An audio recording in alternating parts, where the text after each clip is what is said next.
Hi friends, my name is Lucy. I am a PhD research fellow at Mount Kenya University, currently working on placental malaria vaccines. So we've been trying to identify vaccine targets for placental malaria. I know probably that's new for some of us, but I'll be creating another video to just explain exactly what it is all about. For now, I want us to, reflect on some lessons I have been learning the past 2 days. I'm currently at the Misty Hotel Smolder Street, Johannesburg in South Africa for what we call the Imprint Network meeting. Yeah, Imprint stands for Immunizing Pregnant Women and Infants Network. And I'm glad to have gotten the opportunity to come, especially now that I am working on a vaccine that would like to immunize pregnant women. So it was a 2 day meeting, and I just want to unpack the various lessons that I had during the 2 days. So day one, we started on biology and also implementation of maternal vaccines. I know for some of you, maternal vaccines probably is the first time you're hearing about them because these are vaccines that are given during pregnancy.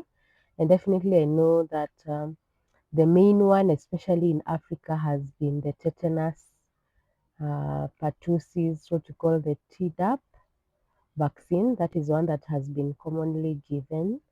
And of course, the recent COVID-19 vaccine. Yeah, but we have others that exist across the world. We have influenza. We are also having RSV, and then we also have other upcoming ones like GBS. So this meeting was particularly important because we are now discussing um, the importance of these vaccines, and then probably seeing how we can have implementation of all of them, and including the upcoming ones, to see how well they can be implemented and how we can also influence policy regarding their use in the different contexts. So the first session was about maternal immunity and how, like giving the basics of how maternal vaccines would actually be key. And we started off the session discussing about vaccines and how they don't just protect the mothers. We normally have them being able to also protect the fetuses in utero because they are able to, once you give like a maternal vaccine, usually the mothers will elicit antibodies or some sort of immunity, and that is the immunity that we are going to have transferred to the infants at this point in utero to the fetus, and we can also have them being transferred through breast milk. So vaccines don't just protect the mothers, so antibodies actually cross the placenta, and they can also later transfer using methods such as breastfeeding the newborns in their early weeks of life where possible. So some of the questions that actually came up during this session was, should maternal vaccines be a priority? That is what was key. And coming to think about it, they should absolutely, because the evidence shows that they can protect the infants, yeah, at those various stages. So why not? Instead of waiting for these infants to be neonates to be born, we could actually protect them early. As you're protecting the mother, we also protect them. Then which diseases first? Now the other question that is, going to be very apparent is, definitely there is a lot of diseases that could be a threat for pregnant women and their unborn children. Yeah, so we've had the threats like, for example, tetanus, pertussis, influenza, the recent COVID-19. Now we are talking about the respiratory viruses like RSV. We are talking about infectious bacterial um, diseases like group B streptococcus, that is GBS, you know. We are now talking about like the placental malaria vaccines, which we have some in clinical trials. Yeah, so the question really will be which are the most priority, and what came on was would look at what has the highest burden in terms of mortalities, probably resulting to death, miscarriages and stillbirths, and also mortalities in both the women, the mothers, and the fetuses. Another issue was timing, which is pretty difficult. Whether it should be given the first trimester, should be given the second trimester, the third trimester, and of course, several research was actually presented on day one. And I think what I got from there was it can be given earlier, but as long as it's given around the third trimester, it seems that it's the best time for the antibody transfer. But then, what about other challenges? For example, now that we are talking about placental malaria, um, usually the placenta becomes a place where the malaria parasite goes to hide so that it can escape the immune system of the mother, resulting now to what we are calling placental malaria, which is not the normal malaria that a normal individual would get. So this placental malaria is as a result of parasites hiding within the placenta. So now, once we have, for example, a mother who is pregnant, they have malaria, probably we want to give them a vaccine, maybe for GBS. So the question is, would these parasites that have already hidden within the placenta and they are not causing any clinical disease in the mother, would they prevent some sort of um, movement of the antibodies against GBS vaccine across the placenta, because they go and hide within the placenta. So the question of a challenge like placental malaria, where maybe the infection could reduce the transfer, and the question of now having multiple diseases within an individual, because most of the time it's really not a one disease. Sometimes a pregnant woman, or generally even in the population, you find that you have what we call comorbidities. So you're having multiple. We also have, of course, mothers who have HIV. We have mothers who have other chronic illnesses, the diabetes, cancer, and all that. So you can see that challenges can be many. So those are things that need to be figured out even as we roll out maternal vaccines. Now, the other thing that we discussed on day one was the implementation strategies, and definitely a big problem when it comes to implementation, especially in our part of the world in Africa, sub-Saharan Africa.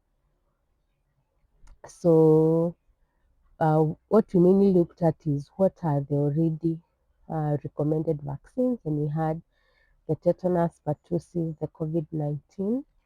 But then in other parts of the world, we also looked at the influenza, and RSV is also being rolled out in various countries. And now we are looking at the new ones that are in the pipeline, that is the GBS and the placental malaria vaccines. Now, the question that was so apparent, even for me as a mom, is now assuming we have all these mini vaccines, how do we manage? Like, acceptance, implementation from governments, and how well will they be taken? At what timing will they be given? Will they be given all at once? Will we have to attend many antenatal clinics? So women often attend A and C at least once, not many women will go up to the 8+ recommended by WHO. Um, so, and then they also don't come at the same gestational period. Some will come at first trimester, others will come at second trimester.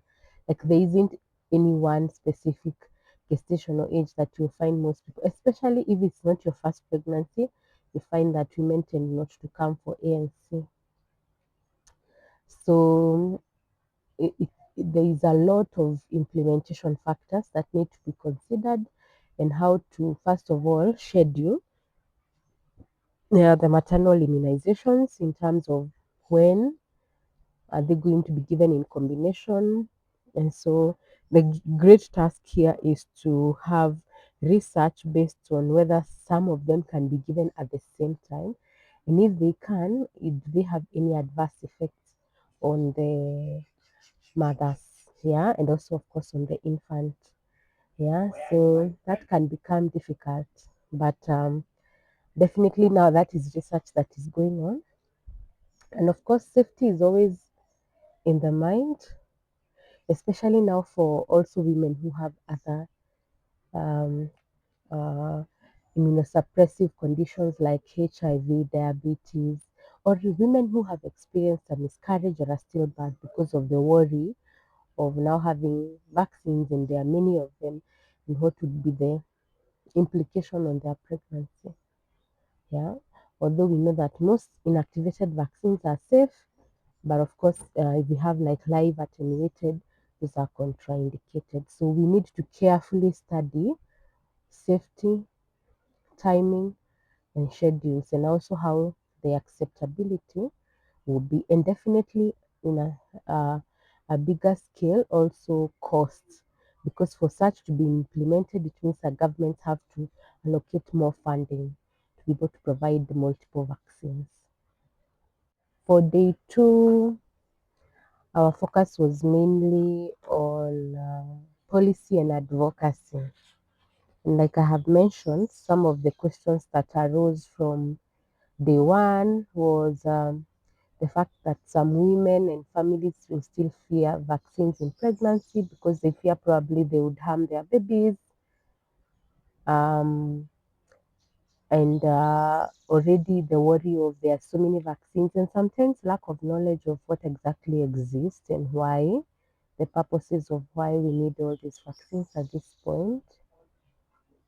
Yeah, and sometimes even mothers will be like, okay, we have all these that are given to infants. Okay, now we need to have them. So, what is the rationale? So, there's a lot of questions around it, and also governments sometimes also are constrained, especially in sub-Saharan Africa and other parts of the world where already the healthcare system is not very optimal.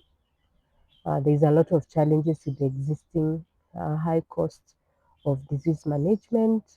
So they'll be wondering if it would be important to actually include another vaccine. So we wanted to look at various ways in which we can all implement so that we can advocate for vaccines and also somehow ensure that they get into our policy within our countries.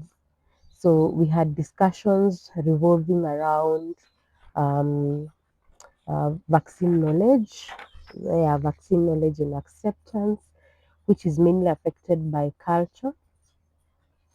Yeah, and we had uh, a representative from the European Vaccine Initiative. Her name was Mandip, and she, unpacked some of the cultural barriers that we have, especially regarding knowledge of what are the vaccines, over which diseases, how do they work, um, why are they important, why do we need to have them, when are they scheduled, are they safe? Yeah, and she was explaining how they're doing this study in Malawi to look at perceptions and knowledge. And one of the greatest barrier they had was language, where in the different community languages, you could not get a vocabulary for explaining what is placental malaria. So they had the idea of the malaria in general, and they had a term for it. But then now talking about placental malaria, they were wondering, is it a totally different disease? And then also not getting the vocabulary to put for the this particular disease in the context of every community was a handle, and they had to use like the linguistics team to craft names to explain what it means to have the parasites, the malaria parasites hiding within the placenta.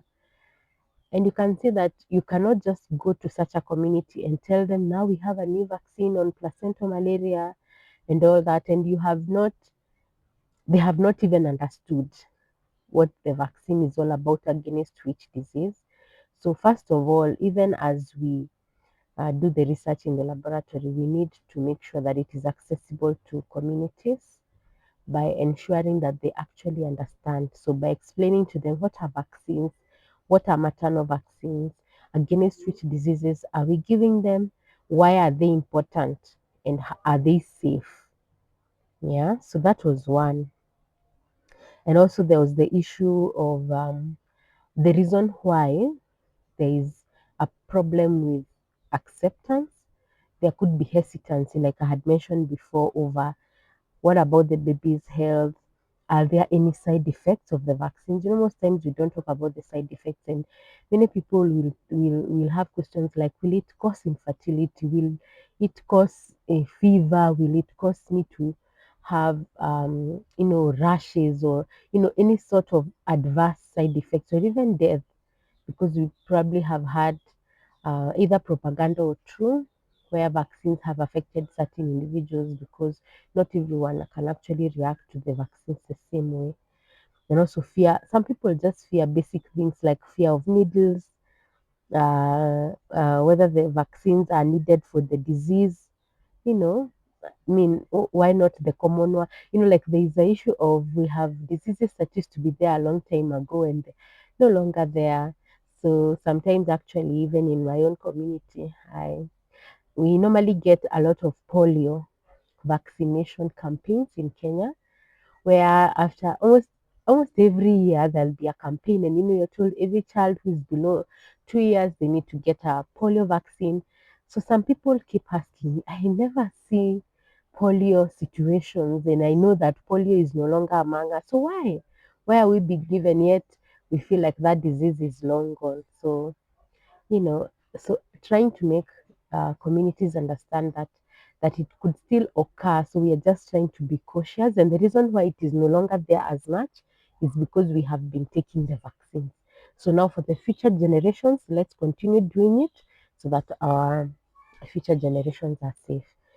So it will require a lot of linguistics, going to communities, probably using community leaders to do vaccine knowledge, and then also um, taking the evidence we have within the laboratory to the policymakers, our governments, our leaders, our heads of departments, and whoever else is involved in policy making.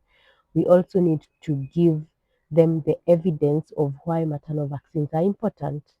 And probably, I think what I got mainly was make it uh, also cost effective. Explain to them or give them a breakdown, not just of the biological evidence, but give a cost benefit analysis.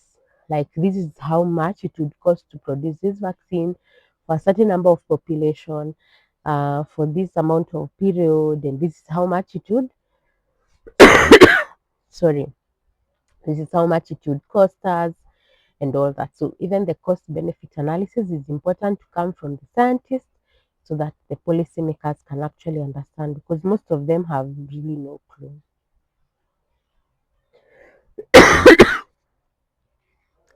Yeah, and I think as far as what I've learned is concerned, I know I have learned so many other things, but I just really wanted to give us a snippet of what I have learned, and I'm so grateful, honestly, that I had this opportunity also to network with other individuals and organizations doing um, maternal vaccines. For me now, what I would conclude by saying is that Um, the, there is a vision. There is a vision by the WHO to ensure that vaccines are normalized. And I think it is better to prevent than to cure, because sometimes, we are fearing the costs or the implications of vaccines. But then, if the disease actually comes, the cost might be higher and the consequences might be worse as compared to having had a vaccine for that particular disease. So, it is important to normalize vaccines across the world so that that it's part of your life, instead of, like the way we keep running to chemists and pharmacies and all that. Instead of tackling disease at that level, why wouldn't we tackle influenza before, so that it doesn't become a threat to our health, and now more so a threat to the health of the mothers and their unborn children?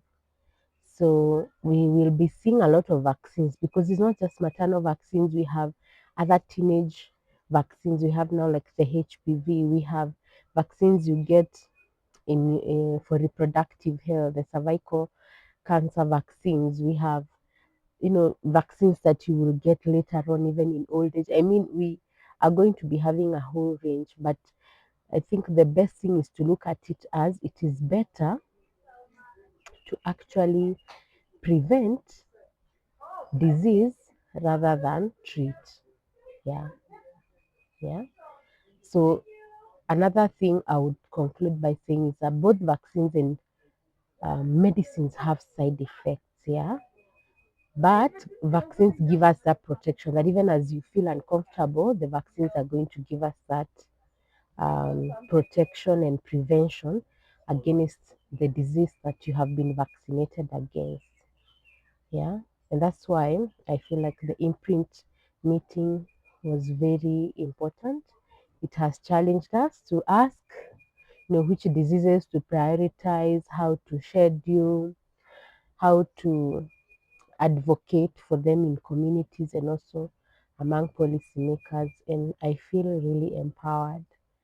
Yeah, so thank you so much for joining me. I hope you got a nugget or two concerning why maternal vaccines matter and generally why vaccines are important.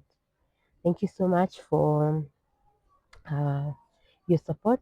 I I want to appreciate all my online community for following, for liking, for subscribing. And if you haven't, kindly give this video a thumbs up. Also, if you haven't subscribed, kindly do. Yeah, you can also give a comment and also share with your networks. Thank you so much.